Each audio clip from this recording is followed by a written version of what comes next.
بسم اللہ الرحمن الرحیم۔ الحمد للہ الرحمن خلق الانسان علمہ البیان ارسل الرسل الذین دعوا الى رحمت اللہ والرضوان۔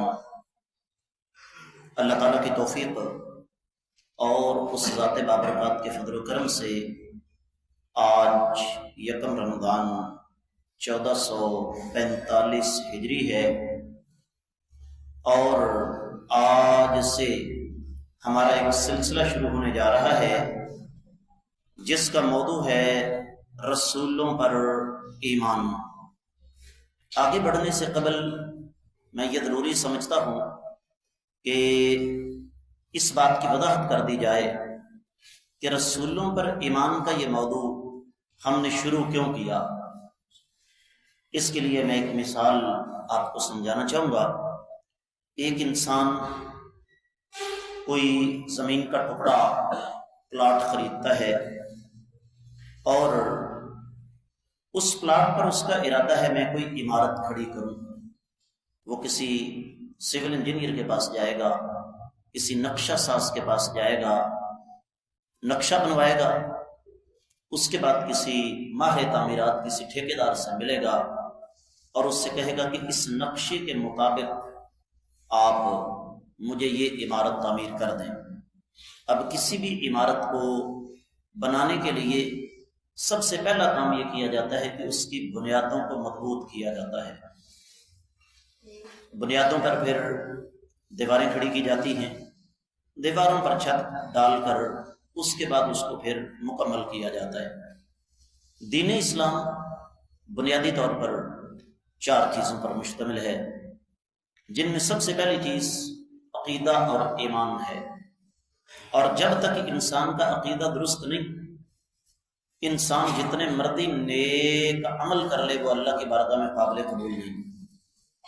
آپ یہ دیکھیں، آپ کے پاکستان میں میرے علم کے مطابق ایشیا کا سب سے بڑا ہسپتال ٹی بی کا گلاب دیوی ہسپتال ہے۔ بنایا کس نے جی؟ ایک ہندو نے۔ کیا نام تھا اس کا؟ گلاب دیوی۔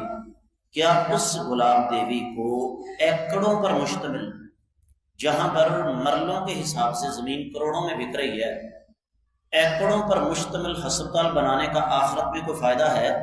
یقینی طور پر نہیں، کیونکہ اس کا یہ عمل عقیدے کی بنیاد پر نہیں ہے۔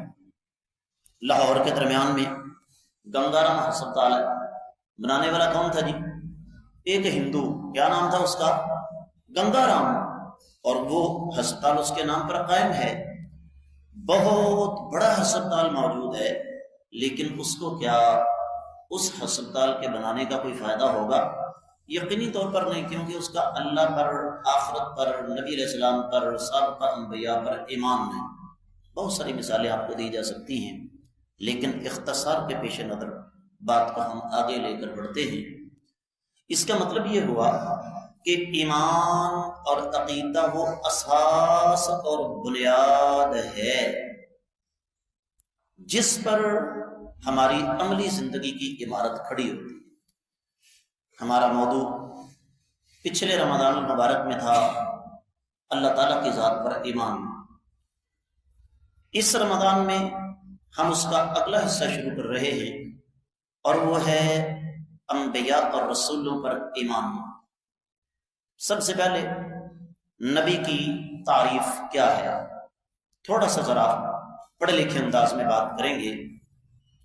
ابن فارس نے مقایس اللغہ میں، اور امام وحدی نے تفسیر البسیط میں، پھر امام رازی نے مختار الصحاح میں، اسی طریقے سے ابن الاثیر نے النہایہ میں لکھا ہے کہ نبی کا لفظ نبا سے مشتق ہے، اور نبا اس خبر کو کہتے ہیں جس میں انسان کا بہت زیادہ فائدہ ہو۔ اس کا مطلب کیا ہوا کہ نبی کی تعریف یہ ہے کہ ایک ایسی ہستی جو ہمیں ایسی خبریں بتائے جن سے انسان کا دنیا اور آخرت میں انتہا درجے کا فائدہ ہے۔ اس کے بعد باری آ جاتی ہے رسول کی۔ رسول کسے کہتے ہیں؟ یہ جو خط ہوتا ہے نا ہمارا، اب تو دور ختم ہو گیا، خطوط لکھے جاتے تھے، چلیے پڑھی لکھی زبان میں بات کر لیتے ہیں۔ یہ جو میسیجز آپ کے موبائل پر آتے ہیں اس کو عربی زبان میں رسالہ کہتے ہیں، اور یہ لفظ ہمارے ہاں عام استعمال ہوتا ہے، میں آپ کو فلاں چیز ارسال کر رہا ہوں۔ تو لفظ رسول اس ہستی مقدسہ کو کہتے ہیں جسے اللہ ملک العلام رب ذو الجلال والاکرام نے خصوصی شریعت دے کر ارسال فرمایا ہو، بھیجا ہو۔ نبی اور رسول میں فرق کیا ہے؟ اس حوالے سے اہل علم نے بڑی بحثیں کی، لیکن میں آپ کو صرف چند جملوں میں سمجھا دیتا ہوں۔ سب سے پہلے رسول وہ ہستی مقدسہ ہے جس پر مستقل شریعت، مستقل طور پر کتاب نازل ہوتی ہے، یہ رسول کی تعریف ہے۔ نبی کسے کہتے ہیں؟ اس پر مستقل کتاب نازل نہیں ہوتی، بلکہ اس نے رسول کی شریعت کو آگے لے کر بڑھنا ہوتا ہے۔ اس کی واضح مثال سیدنا موسیٰ علیہ السلام رسول تھے علیہ السلام، جبکہ ان کے سگے بھائی سیدنا ہارون علیہ السلام وہ نبی تھے۔ کیا مطلب؟ حالانکہ عمر میں سیدنا ہارون علیہ السلام بڑے تھے، لیکن ان پر اللہ نے مستقل شریعت، مستقل کتاب نازل نہیں فرمائی، بلکہ انہوں نے اپنے بھائی سیدنا موسیٰ علیہ السلام کی رسالت اور ان پر جو کتاب نازل ہوئی تھی تورات، اس کو لے کر آگے بڑھایا۔ یہی وجہ ہے کہ یہاں پر آپ کو یہ بات سمجھ لینی چاہیے کہ ہر رسول نبی ہوتا ہے، لیکن ہر نبی رسول نہیں ہوتا۔ بات کو آگے بڑھاتے ہیں۔ یہ جو انبیاء اور رسولوں پر ایمان ہے، قرآن اس بارے میں کیا کہتا ہے؟ بہت ساری آیات مبارکات ہیں، ان میں سے چند ایک سماعت فرمائیے۔ سورۃ البقرہ آیت 285، اللہ رب العزت ارشاد فرماتے ہیں، آمن الرسول بما انزل الیہ من ربہ والمؤمنون کل آمن باللہ وملائکتہ وکتبہ ورسلہ لا نفرق بین احد من رسلہ وقالوا سمعنا وأطعنا غفرانك ربنا وإليك المصير۔ سب سے پہلے کائنات کے امام رسول صلی اللہ علیہ وسلم اس چیز پر ایمان لائے جو ان پر اللہ کی طرف سے نازل ہوئی، اور ایمان والے بھی ایمان لائے، پھر سب کے سب اللہ پر، اس کے فرشتوں پر، اس کی کتابوں پر، اس کے رسولوں پر ایمان لائے۔ ہم رسولوں میں سے کسی کے درمیان کوئی فرق نہیں کرتے، سب نے کہا ہم نے سنا اور اطاعت کر لی، مان لیا۔ اے الہ العالمین، آپ کی مغفرت ہمیں چاہیے، آپ ہمیں معاف کر دیں اور آپ ہی کی طرف ہم کو لوٹ کر آنا ہے۔ یہاں پر امام ابن کثیر رحمۃ اللہ علیہ، ان کی میں بات نقل کروں گا، وہ اس آیت مبارکہ کی تفسیر بیان کرتے ہوئے ارشاد فرماتے ہیں کہ اصل مومن وہ ہے، بڑا قیمتی جملہ ہے، کہتے ہیں اصل مومن وہ ہے جو تمام کے تمام نبیوں اور رسولوں کے ساتھ ساتھ اللہ کی طرف سے آنے والی کتابوں کی تصدیق کرے۔ اہل کتاب کی طرح نہیں، یہودی صرف اور صرف موسیٰ علیہ السلام ان کو اللہ کا نبی اور رسول مانتے ہیں، یا اس سے پیچھے سیدنا عیسیٰ علیہ السلام کو اللہ کا نبی رسول نہیں مانتے، نبی علیہ السلام کو اللہ کا رسول نہیں مانتے. یہی معاملہ عیسائیوں کے ساتھ ہے. اور یہاں پر یہ سمجھنا بھی ضروری ہے کہ کائنات کے امام صلی اللہ علیہ وسلم جب تشریف لائے تو آپ کی آمد کے ساتھ ہی سابقہ تمام کتابیں تمام شریعتیں منسوخ ہو گئیں. اس پر انشاءاللہ ہم بعد میں بات کریں گے. دوسرا مقام سورۃ النساء 3 آیات مبارکات 150، 151 اور 152. رب کائنات فرماتے ہیں ان الذين يكفرون بالله ورسله ويريدون ان يفرقوا بين الله ورسله ويقولون نؤمن ببعض ونكفر ببعض ويريدون ان يتخذوا بين ذلك سبيلا.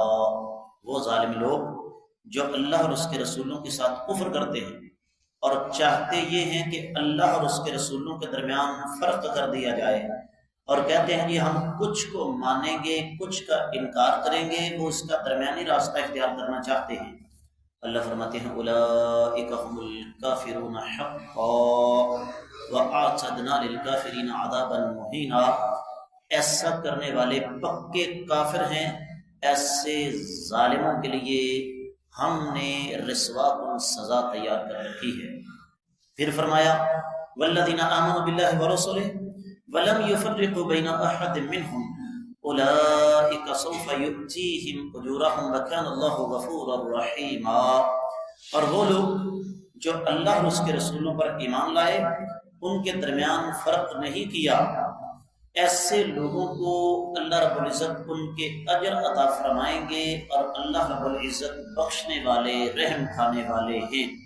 یہاں پر اللہ رب العزت نے 2 گروہوں کا تذکرہ کیا. ایک وہ گروہ جو کچھ انبیاء اور رسولوں کو مانتا تھا کچھ کو نہیں مانتا تھا، ان کے لیے رسوا کن سزا ہے. لیکن وہ لوگ جو تمام انبیاء اور تمام رسولوں پر ایمان رکھتے ہیں ان کے لیے اللہ نے فرمایا وہ جنتی. حدیث مشہور ہے، حدیث جبریل کے نام سے، لمبی حدیث ہے. جبریل امین تشریف لائے اور آ کر انہوں نے سوال کیا آقا علیہ الصلوۃ والسلام سے، انسانی شکل میں آئے تھے. فرمایا اخبرنی عن الایمان، مجھے بتائیے کہ ایمان کیا ہے. فرمایا ایمان یہ ہے کہ تم اللہ پر، اس کے فرشتوں پر، اس کی کتابوں پر، اس کے رسولوں پر اور اچھی یا بری تقدیر پر ایمان لاؤ. تو قرآن نے بھی سمجھا دیا اور حدیث نے بھی سمجھا دیا. یہاں پر میں ایک چیز اور آپ کو سمجھانا چاہوں گا بات کو اختتام کی طرف لے جاتے ہوئے، اور وہ یہ کہ مسلمانوں اور غیر مسلموں میں ایک بڑا فرق ہے. یہ آج کل جو مشرقی طوطے ہیں نا، جنہوں نے کچھ زندگی کے 4 دن امریکہ میں، برطانیہ میں، جرمنی میں، یورپ میں گزار لیے، وہ واپس آتے ہیں وہاں پر برین واش ہو کر. لو جی ہم بھی اہل کتاب ہیں، عیسائی بھی اہل کتاب ہیں، یہودی بھی اہل کتاب ہیں. جھگڑا کس بات کا، لڑائی کس بات کی؟ یاد رکھیے زمین آسمان کا فرق ہے. اور وہ فرق کیا ہے؟ ہمارا یہ ایمان ہے، میرا ساتھ آپ نے دینا ہے، ہمارا ایمان ہے کہ عیسیٰ علیہ السلام بھی اللہ کے رسول تھے، سیدنا موسیٰ علیہ السلام بھی اللہ کے رسول تھے، بلکہ آدم علیہ السلام سے لے کر سیدنا عیسیٰ علیہ السلام تک جتنے بھی انبیاء تشریف لائے وہ سارے کے سارے اللہ کے سچے نبی اور رسول تھے. لیکن کوئی عیسائی سحر کا پیالہ پی لے گا کبھی نبی علیہ السلام کو اللہ کا رسول نہیں مانے گا. یہودی مرتا مر جائے گا عیسیٰ علیہ السلام کو اور کائنات کے امام صلی اللہ علیہ وآلہ وسلم کو اللہ کا رسول نہیں مانے گا.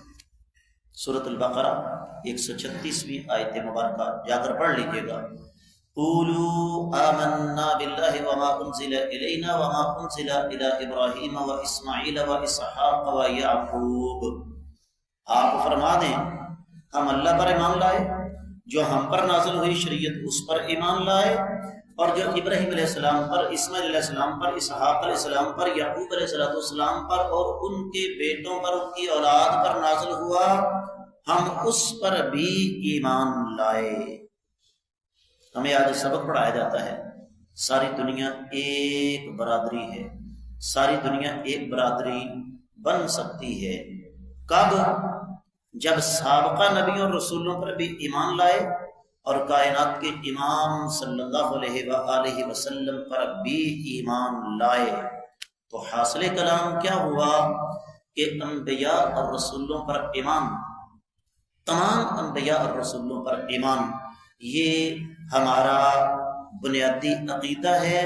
اگر اس کو چھوڑ دیا تو ایمان کا خانہ خالی ہے۔ اللہ نے توفیق دی، اس ذات بابرکات کو منظور ہوا۔ اسی موضوع کو لے کر مزید ہم آنے والے سبق میں آگے بڑھیں گے۔ اللہ تعالیٰ کی بارگاہ میں دعا ہے رب کائنات ہمیں اپنے عقیدے اور ایمان کی حفاظت کرنے کی توفیق مرحمت فرمائے۔